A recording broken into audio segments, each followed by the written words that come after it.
Hello बच्चों, मैं हूं सीटी भैया। स्वागत करता हूं आपका अपने यूट्यूब चैनल में। बच्चों, अगर आप क्लास 12th टर्म 2 की प्रिपरेशन कर रहे हो या फिर आप NDA JEE mains and advance की प्रिपरेशन कर रहे हो या फिर अदर कॉम्पिटेटिव एग्जाम की प्रिपरेशन कर रहे हो तो ये वीडियो आपके लिए बहुत ज़्यादा हेल्पफुल होने वाला है। आज जिस टॉपिक के बारे में हम लोग बात करने वाले हैं वो है एप्लीकेशन ऑफ इंटीग्रल्स। ठीक है ना। तो बच्चों, काफ़ी बच्चों को इसमें प्रॉब्लम होती है एप्लीकेशन ऑफ इंटीग्रल्स में। कैलकुलस का पार्ट है, इंटीग्रल कैलकुलस का, टर्म 2 में काफी इंपॉर्टेंट चैप्टर। इससे पहले आप लोग इंटीग्रल्स पढ़ चुके होंगे, मैं इस बात की उम्मीद करता हूं आपसे।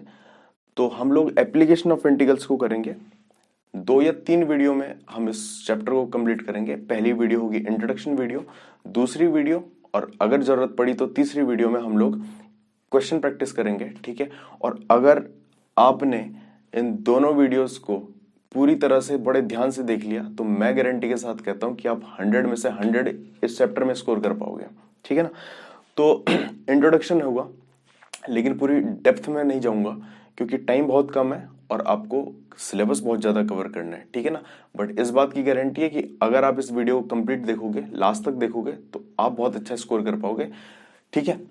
तो बच्चों, आपको कुछ टूल्स एंड टेक्निक्स हैं, क्योंकि इस चैप्टर में सबसे पहले जो होता है हमको ग्राफ को प्लॉट करना पड़ता है। ठीक है, ग्राफ बनाना पड़ता है। तो ग्राफ में किन किन चीजों की जरूरत पड़ती है?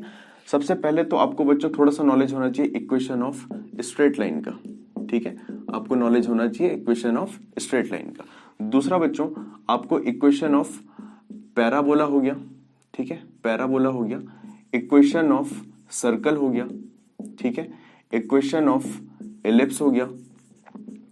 और इसी तरह से आपको मॉडुलस फंक्शन हो गया। ये कुछ फंक्शन है बच्चों, ठीक है, या फिर इक्वेशंस है जिनकी आपको क्या होनी चाहिए, नॉलेज होनी चाहिए। तो बहुत छोटे में, बहुत ही जल्दी में मैं आपको बताऊंगा कि कैसे हम इनको प्लॉट करते हैं। तो चलो स्टार्ट करते हैं इक्वेशन ऑफ स्ट्रेट लाइन से। तो बच्चों, जैसे आप जानते हो कि इक्वेशन ऑफ स्ट्रेट लाइन क्या होती है, y is equals to M X plus C. ये क्लास 11th के टॉपिक है, आपने सभी तैयार किए होंगे, मैं उम्मीद करता हूँ। नहीं किए कोई दिक्कत नहीं है, आप परेशान मत हो। ठीक है ना, बहुत इजीली हम लोग इसको कर लेंगे। तो जैसे मैं आपसे कहूं y is equals to 3x plus 2। बच्चों, यहाँ पे m क्या होता है? m होता है स्ट्रेट लाइन का स्लोप। ठीक है ना। और c क्या होता है? ये y इंटरसेप्ट होता है।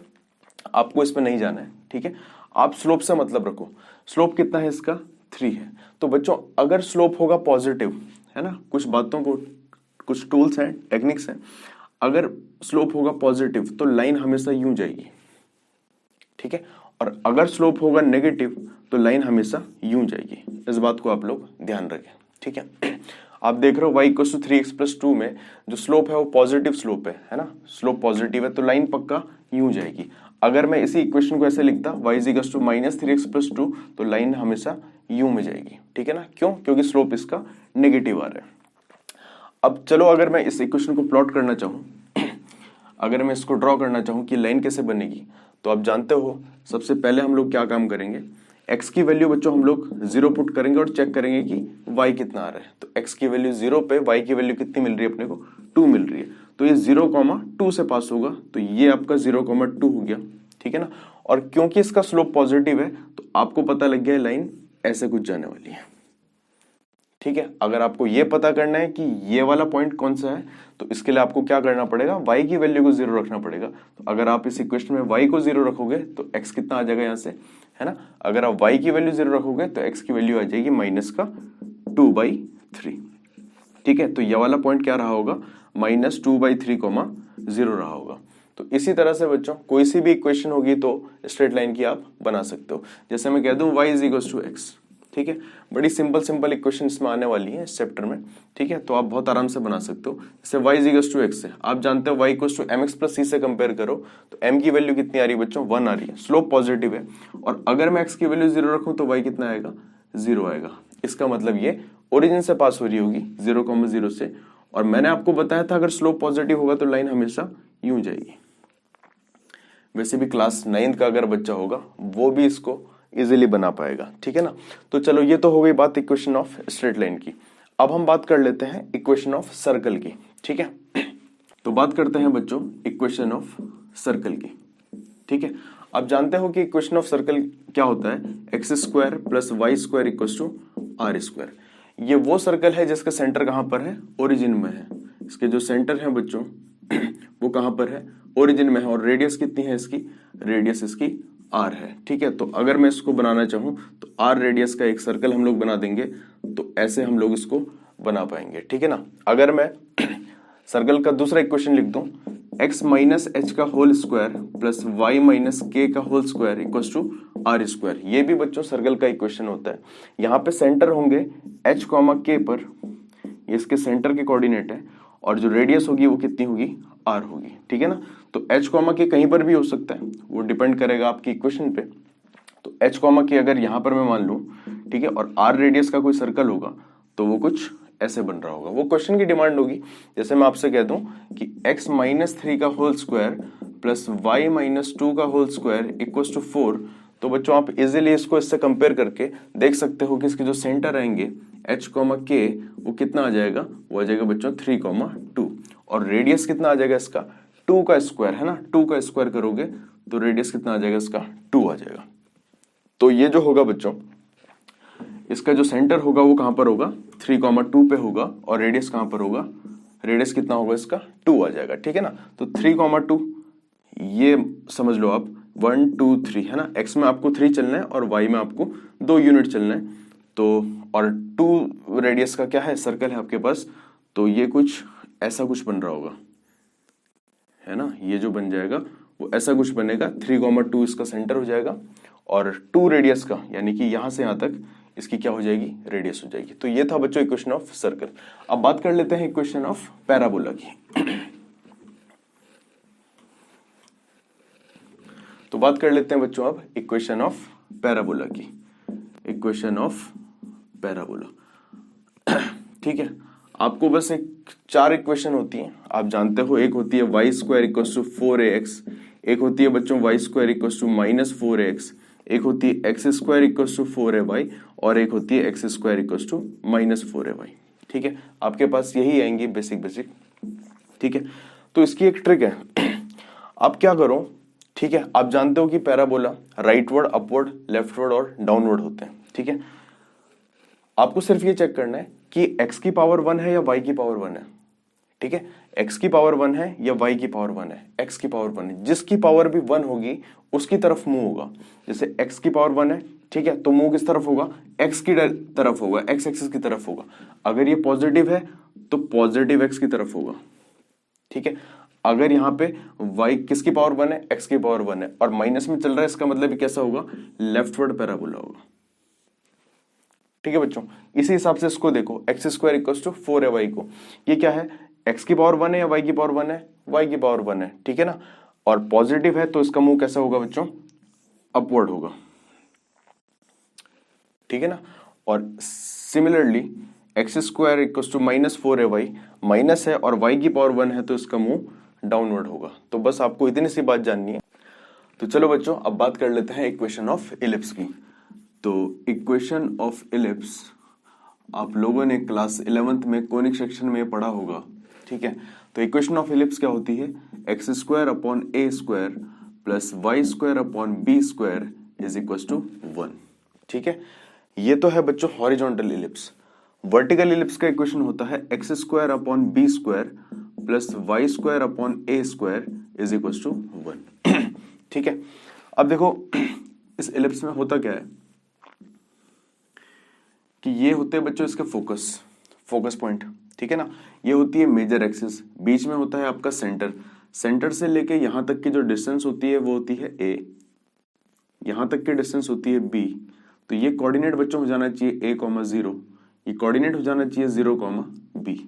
सिमिलरली यहां से यहां तक की डिस्टेंस भी a रहेगी और ये डिस्टेंस भी b होती है, तो ये वाला कोऑर्डिनेट आना चाहिए -a,0, और ये वाला कोऑर्डिनेट होना चाहिए बच्चों 0,b। ठीक है, वर्टिकल इलिप्स में मेजर एक्सिस, ठीक है, मेजर एक्सिस y एक्सिस रहेगी, फोकस पॉइंट इधर आ जाएंगे। ठीक है, यहां से यहां तक की डिस्टेंस a हो जाएगी और ये कोऑर्डिनेट बनेगा 0,a, ये वाली डिस्टेंस रहेगी b, तो ये कोऑर्डिनेट बन जाएगा b,0। आपको बस इन पॉइंट से मतलब होगा। ठीक है, इस चैप्टर के अंदर। अब बच्चों को कई बार प्रॉब्लम होता है कि कैसे पहचाने कि ये हॉरिजॉन्टल इलिप्स है वर्टिकल इलिप्स है? तो बच्चों बहुत ही सिंपल सी बात है। अगर मैं आपसे कह दूं कि x² / 25 plus y² / 16 is equal to 1, तो अगर आपको पहचानना हो कि ये हॉरिजॉन्टल इलिप्स है या वर्टिकल इलिप्स है, आपको सिर्फ इतनी बात देखनी है कि x के नीचे या y के नीचे किसके नीचे बड़ी वैल्यू चल रही है। क्योंकि आप देख रहे हो कि बड़ी वैल्यू जो होती है वो a होती है ना। मेजर x, ये सेमी मेजर एक्सिस की लेंथ है, तो ये जो होती है वो a होती है। a हमेशा बड़ी होती है, तो अगर x के नीचे बड़ी वैल्यू चल रही है, ठीक है, तो ये होगा हॉरिजॉन्टल इलिप्स। अगर y के नीचे बड़ी वैल्यू चल रही है, जैसे x² / 16 plus y² / 25 is equal to 1, तो बच्चों यहां पर y के नीचे बड़ी वैल्यू चल रही है, यानी कि ये जो होगा ये वर्टिकल इलिप्स होगा और ये जो होगा ये हॉरिजॉन्टल इलिप्स होगा। ठीक है ना। तो बच्चों ये था आपका इक्वेशन ऑफ इलिप्स। तो बात करते हैं बच्चों मॉडुलस फंक्शन के बारे में।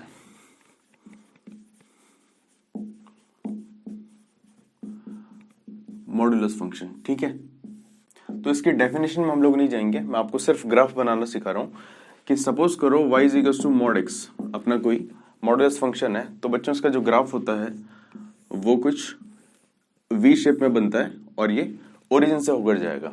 ठीक है ना।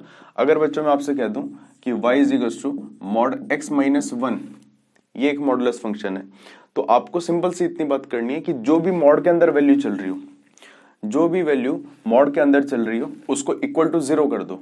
तो अगर मैं यहां से x - 1 को इक्वल टू 0 करूं, तो बच्चों x की वैल्यू कितनी आ जाएगी? 1 आ जाएगी। यानी कि ये जो ग्राफ होगा वो x इक्वल टू 1 पे सेम फिगर देगा, ऐसा वाला, यानी कि वी शेप्ड फिगर।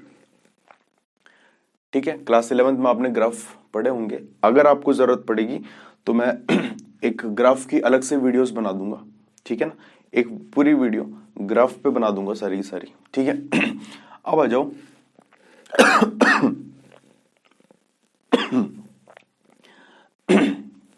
अगर बच्चों y equal to mod x+1 होता हमारे पास, ठीक है ना, और अपने को इसका ग्राफ प्लॉट करना होता, तो क्या करते हैं, मैंने आपको बताया कि जो भी वैल्यू मॉड के अंदर होगी उसे इक्वल टू 0 करो। तो x की वैल्यू यहां से आपको कितनी मिल रही है? -1 मिल रही है। तो बच्चों क्या होगा, बहुत ही सिंपल काम है, ये -1 से वी शेप बना देगा। ठीक है ना। तो बहुत ही इजी चीज है बच्चों। एप्लीकेशन ऑफ इंटीग्रल्स के अंदर लगभग इतने ही तरीका है ना, इससे हाई लेवल का क्वेश्चन नहीं आएगा। तो जो भी वैल्यू उसके अंदर आपको दिखती है उसको इक्वल टू 0 करो, और जो x की वैल्यू आ रही है वहां पर उसको वी शेप फिगर बना दो। ठीक है, तो ये आपका मॉडुलस फंक्शन का ग्राफ बन जाता है। तो इस चैप्टर में आने वाले लगभग जितने भी फंक्शन हैं उनके ग्राफ हम लोगों ने देख लिया। ये बहुत ही छोटी छोटी टेक्निक है या टूल्स हैं या ग्राफ हैं, ठीक है, जिनको हमको अप्लाई करना है इस पूरे एंटायर चैप्टर में। ठीक है, अब आगे बढ़ते हैं और एप्लीकेशन ऑफ इंटीग्रल्स में देखते हैं कुछ।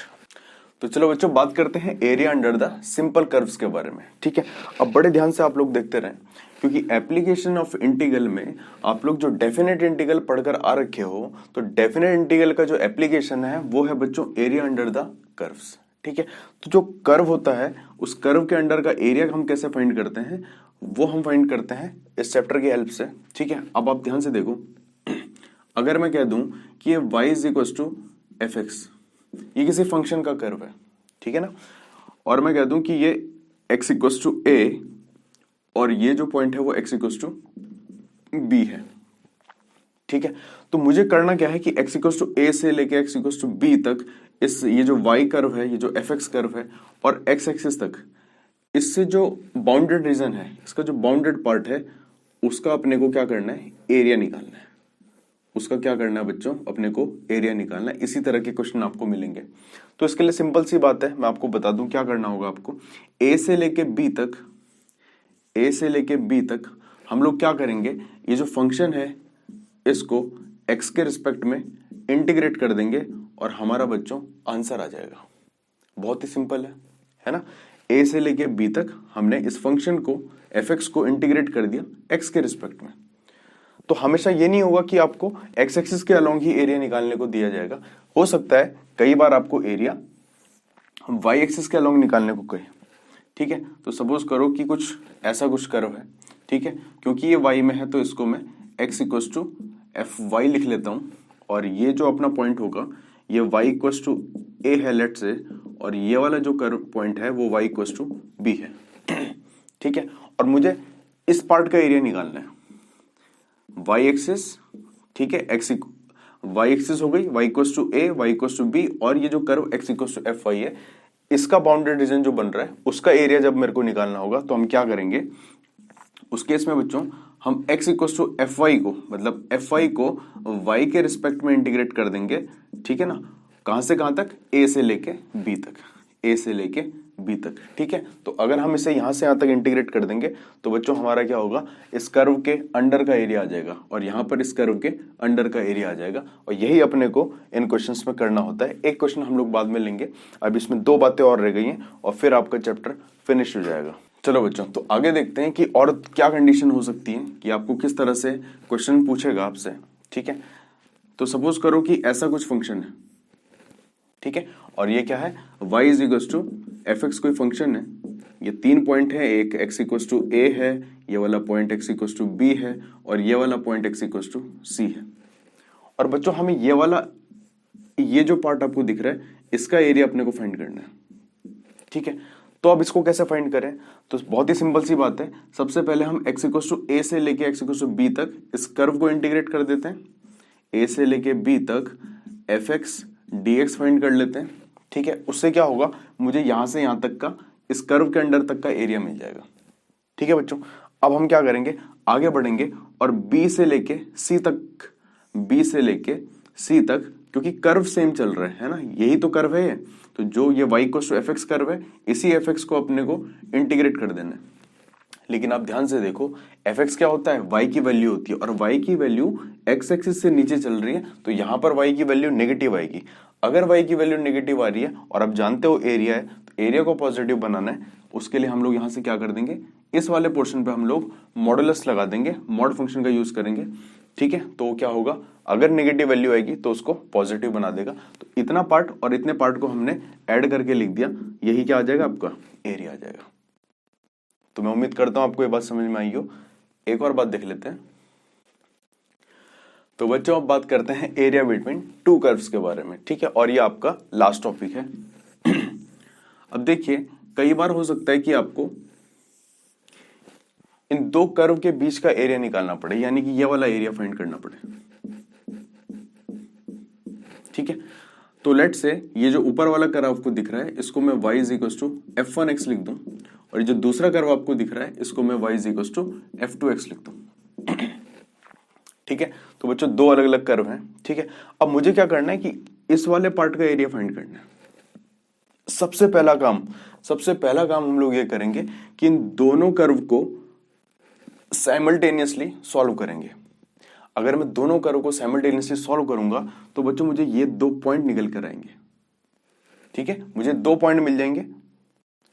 अरे जैसे 2 लाइन है, इन 2 लाइन का इंटरसेक्शन पॉइंट निकालना हो तो क्या करते हो आप लोग, दोनों को सॉल्व करते हो, एलिमिनेशन मेथड लगाते हो, चाहे तो बतेरे मेथड है ना, उनका यूज आप लोग करते हो। तो वहां से हम इस इंटरसेक्शन पॉइंट को फाइंड कर सकते हैं। उसी तरह से अगर कोई 2 कर्व हैं और इन दोनों कर्व के बीच का अपने को ये जो इंटरसेक्शन पॉइंट है ये फाइंड करना है, तो आप दोनों कर्व की इक्वेशन को सॉल्व करो, साइमल्टेनियसली सॉल्व करो। जो एक्स वाई की वैल्यू आएगी वो अपने ये वैल्यू होगी, है ना, वो क्या होगी, अपने ये 2 पॉइंट्स आ रहे होंगे। तो अगर मैं मान के चलूं कि यहां पर मुझे x equals to a value मिली और इस वाले पॉइंट पे मुझे x की जो वैल्यू मिली वो b मिली, तो मुझे इसके बिटवीन का एरिया निकालना है, मतलब इन 2 कर्व के बीच का एरिया निकालना है। तो उसके लिए हम लोग क्या करेंगे, ध्यान से देखो बच्चों, a से लेके b तक, बड़े ध्यान से देखना, a से लेके b तक अगर मैं इस वाले कर्व को इंटीग्रेट कर दूं, a से लेके b तक अगर मैं f1x dx कर दूं, तो मुझे क्या मिलना चाहिए, मुझे बच्चों ये एरिया मिलना चाहिए, x एक्सिस तक का एरिया। इतनी बात तो आप देखकर आ चुके हो अभी तक, इतनी बात आपको समझ में आई होगी कि a से लेके b तक अगर मैं इसको इंटीग्रेट कर दूं तो मुझे यहां तक का एरिया मिल जाएगा। चैप्टर का नाम है एरिया अंडर द कर्व्स, तो मुझे इस कर्व के अंडर तक का एरिया मिल जाएगा x एक्सिस तक का। अब ध्यान से देखो, अगर मैं a से लेके b तक इस वाले कर्व को इंटीग्रेट करूं, यानी कि मैं a से लेके b तक अगर f2x को इंटीग्रेट करूं, तो बच्चों मुझे क्या मिलेगा, तो मुझे इस कर्व के नीचे तक का एरिया मिलेगा, है ना, मुझे क्या मिलेगा, इस कर्व से नीचे तक का एरिया मिलेगा। लेकिन मुझे फाइंड क्या करना है, मुझे तो ये फाइंड करना है। तो बच्चों अगर देखो, जब मैंने इसको इंटीग्रेट किया तो मुझे इसके नीचे का एरिया मिला, जब मैंने इसको इंटीग्रेट किया तो मुझे इसके नीचे का एरिया मिला। अगर मैं इस वाले एरिया से इस वाले एरिया को माइनस कर दूं तो बच्चों ये हट जाएगा ना, तब अपने पास क्या बचेगा, अपने पास बचेगा सिर्फ ये वाला एरिया। बात समझ में आ रही है?